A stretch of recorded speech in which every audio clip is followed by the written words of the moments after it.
Okay, like I said, this is I guess it's still like the debut, premiere, whatever, not premiere, debut of the video simulcasts of my show, The Rant. Um, and this is the third installation of that first show. Because you can only put, whatever, 15 minutes on YouTube at a time. I haven't downloaded the stuff so you can put a whole show up yet. But anyway, this is the third installment, and from Friday, the 30th of July, in the year of our Lord 2010. Enjoy. So I'm like doing a recording of a recording because I messed it up before, but Monday will not be a recording of a recording. Monday will be sort of a live recording, but anyway, yeah, so let's see here. Shoot.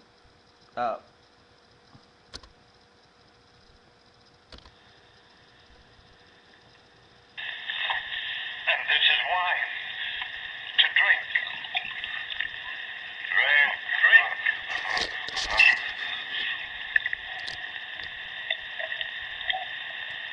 Good. Good. We are friends. Where should we be if nobody tried to...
Despise the image.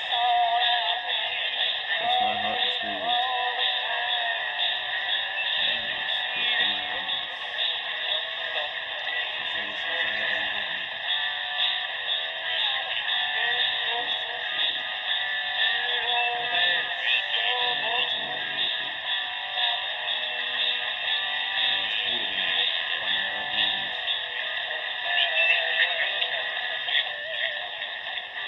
So, baby.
Okay, so we were talking about this guy who left the Freemasons now and started giving away all their secrets.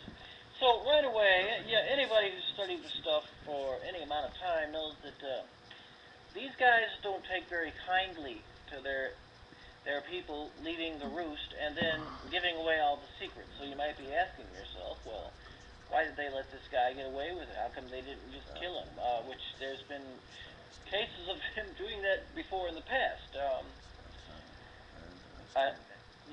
One must come to either two conclusions. One, this guy became too public because right away he dove right into right after this happened he dove right into becoming an evangelical preacher and wrote a book and made himself as public as possible.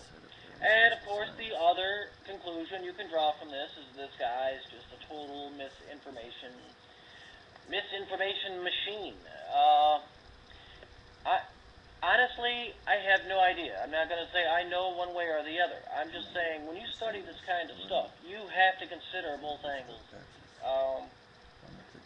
And you have to keep an open mind, and you have to be able to tell yourself, hey man, sometimes I just don't know. But I'm gonna keep what makes sense to me, and I'm gonna leave the rest behind, and I'm gonna go with my gut and use my discernment, and hope I'm going in the right direction. But I'm just saying this is the kind of weird conundrum you come across in this alternate research community all the time. It's part of the fun, right? Right. Of course it is.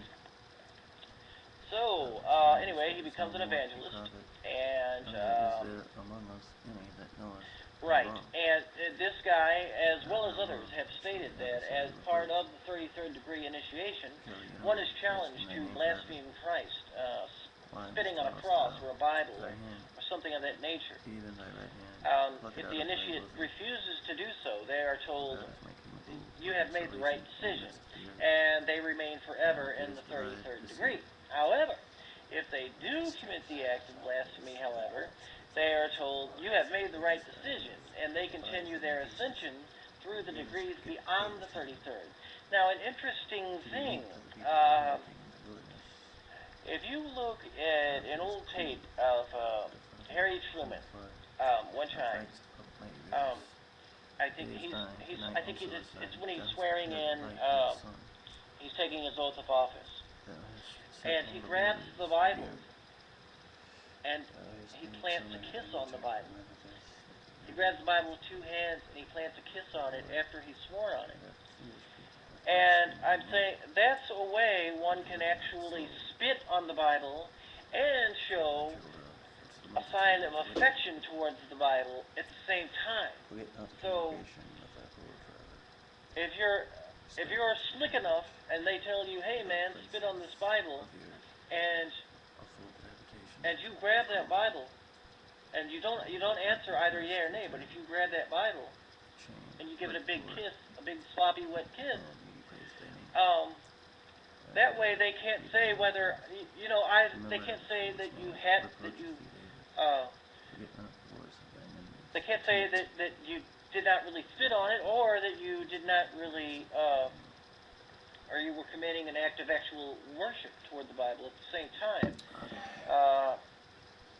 But anyway, that's just something I noticed. That's something that came to my mind. I mean, I'm not saying I know that this is like the key, this is the special, if you.